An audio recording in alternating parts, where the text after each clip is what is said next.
నేను ఎవరనేది మీకు తర్వాత తెలుస్తుంది. నువ్వెంత మంచి మార్గంలో నడిచినా, నువ్వు ఎన్ని పుణ్యకార్యాలు చేసినా నీకు, నీ కుటుంబానికి కష్టాలు తప్పవు.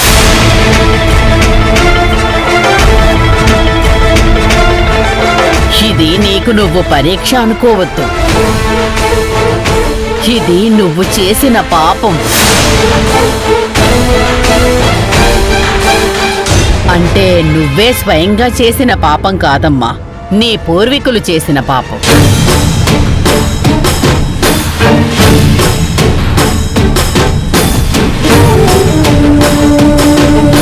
సుమారు 150 సంవత్సరాల క్రితం మీ పూర్వీకులు ఒక ఆస్తి విషయంలో ఒక భార్యాభర్తల జంటను, బిడ్డను ఇంట్లో నుంచి బయటకు లాక్కొచ్చి సజీవ దహనం చేశారు.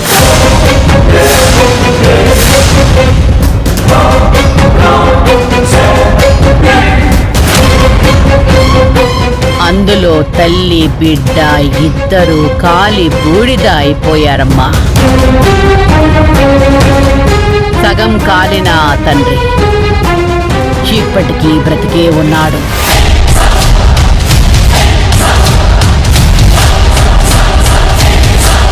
మీ వంశం మీద ఉన్న పగని తీర్చుకోవాలని తరతరాలుగా ప్రయత్నం చేస్తూనే ఉన్నాడు.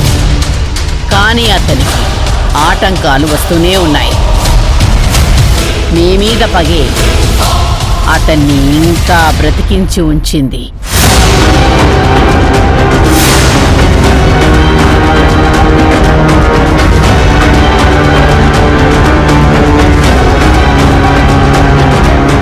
నూట 50 సంవత్సరాల నుంచి అతను కాచుకొని ఉన్న రోజు రేపు రాబోతోంది.